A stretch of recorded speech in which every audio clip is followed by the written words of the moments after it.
सब लोगों को जय मसीह की। प्रभु यीशु मसीह आप लोगों को आशीष दे।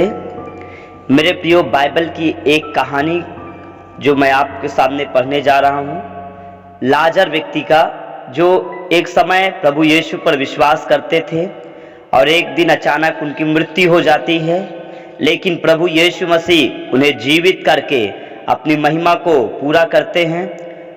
इसलिए मेरे प्रियो, अगर ऐसी कहानी को आप सुनना चाहते हैं, सब्सक्राइब कर ले चैनल को, ताकि हमारा नोटिफिकेशन आपको सबसे पहले मिले और आप परमेश्वर के वचनों को सीखकर उसकी महिमा कर सकें और आशीष को प्राप्त कर सकें। तो आइए सुनते हैं हम। जिसे बैतनिय्याह का लाजर भी कहा जाता है, मरियम और मर्था का भाई था। ये तीन भाई बहन यीशु के मित्र और शिष्य थे, और ये वे लोग थे जिन्हें यीशु मसीह से प्यार था। एक बार बैतनिय्याह से यीशु के लिए एक आवश्यक संदेश आया कि यीशु का मित्र लाजर बीमार हो गया है, और मरियम और मर्था चाहते थे कि यीशु आकर उसे चंगा कर दे, क्योंकि उसकी मृत्यु निकट थी। यीशु ने तब अपने शिष्यों और मित्रों को उलझन में डाल दिया। उसने यह कहकर आरंभ किया कि इस बीमारी से उसकी मृत्यु नहीं होगी, परंतु ऐसा परमेश्वर की महिमा के लिए होगा।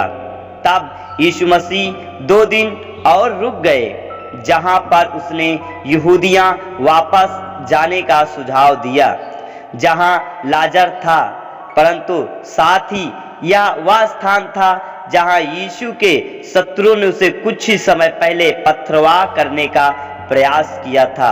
यीशु मसीह के रुकने के कारण लाजर की मृत्यु हो गई थी, परंतु यीशु मसीह ने लाजर को सो जाने के रूप में वर्णन किया और शिष्यों को बताया कि वह उसे जगाने जा रहा है। शिष्यों ने उत्तर दिया, हे प्रभु, यदि वह सो गया है तो स्वस्थ हो जाएगा। चेले स्पष्ट रूप से उसकी शारीरिक नींद के बारे में सोच रहे थे। तब यीशु मसीह ने उन्हें स्पष्ट बता दिए कि लाजर मर गया है, परंतु वे तब भी उससे मिलने के लिए जा रहे थे। थोमा पूरी तरह से शिष्यों की उलझन से भरी हुई हताश को यह कहते हुए व्यक्त करता है कि आओ हम भी उसके साथ मरने को चले। उसने देखा कि यीशु दृढ़ था, परंतु ऐसी यात्रा के खतरों को जानता था। जब वे बैतनिय्याह में लाजर के घर पहुंचे तो उन्होंने मरियम और मर्था को दुखी पाया। उन्होंने 4 दिन पहले ही अपने भाई को गाड़ दिया था। यीशु मसीह सहायता करने नहीं आया था। वे भ्रमित और निराश थे, परंतु यीशु में उनका विश्वास अटल था। जब यीशु मसीह ने अचंभित कार्य को किया तो सब कुछ स्पष्ट हो गया।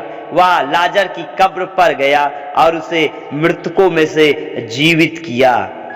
जब यीशु ने लाजर की बीमारी के बारे में सुना, तब लाजर की बीमारी मृत्यु और पुनरुत्थान के पूरे प्रमाण में परमेश्वर को महिमा देने और यीशु के अनुयायियों को विश्वास को बढ़ाने की दिशा में काम को किया। इससे पहले कि वह लाजर को जीवित करता, यीशु मसीह ने प्रार्थना की, हे पिता, मैं तेरा धन्यवाद करता हूँ कि तूने मेरी प्रार्थना सुन ली है। मैं जानता हूँ कि तू सदा मेरी सुनता है, परंतु जो भीड़ आसपास खड़ी है उनके कारण मैंने ये कहा, जिससे वे विश्वास करें कि तूने मुझे भेजा है। यीशु की प्रार्थना का उत्तर दिया गया था। लाजर के प्राण वापस आ गए थे। तब जो यहूदी मरियम के पास आए थे और उसका यह काम देखा था, उनमें से बहुतों ने यीशु मसीह पर विश्वास किया। जब यीशु ने लाजर को कब्र से बाहर बुलाया तो लाजर पूरी तरह से जीवित और चंगे व्यक्ति के रूप में बाहर आ गया। यीशु मसीह की सामर्थ ऐसी है। पवित्र शास्त्र कब्र में व्यतीत किए 4 दिनों के समय में लाजर के अनुभव के बारे में कोई टिप्पणी नहीं करता।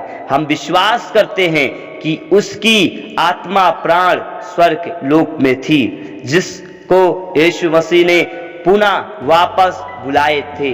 लाजर को मृतकों में से जीवित किए जाने के पश्चात मुख्य याजकों और फरीसियों ने उसे मारने का प्रचंड रचा, क्योंकि बहुत सारे लोग इस अद्भुत काम के गवाह थे।